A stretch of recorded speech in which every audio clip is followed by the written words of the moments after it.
ஃபஜ்ர் தொழுகிறாரு சொன்னா மூமினோட அடையாளத்தோடு இருக்கிறான்னு அர்த்தம்.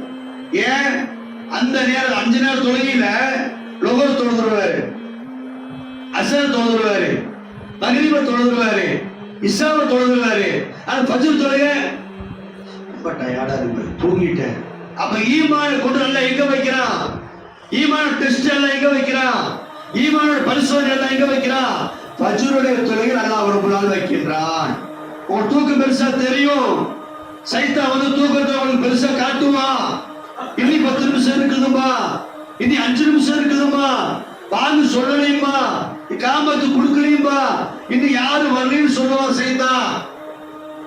ஆனா உண்மையான மூமினா இருக்கக்கூடியவங்க என்ன செய்யணும் தெரியுமா? அந்த நேரத்தில் அலாரத்தை வச்சு எந்திரிச்சோமா எல்லாம் கலைந்து விட்டு ஒளி செய்து விட்ட மேல சைத்தான் ஓடிடுவான்.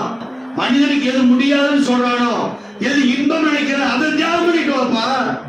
எது தியாகம் பண்ணும்? தூக்கம் உனக்கு பெருசா தெரியுதா? அது தியாகம் பண்ண, அல்லாஹ்வுக்கு தியாகம் பண்ணு. அப்பதான் நீ மூமினுடையவனாக இருப்பாய், மூமினுடைய பண்புக்குரியவனாக நீ இருப்பாய். நம்ம என்ன செய்யறோம்னா நைட்டு எல்லா சேனலையும் பார்ப்போம், டிவியில எல்லா படத்தையும் பார்ப்போம். தூங்குற எத்தனை மணிக்கு தெரியுமா? 2 மணிக்கு. அது என்ன செய்வோம்?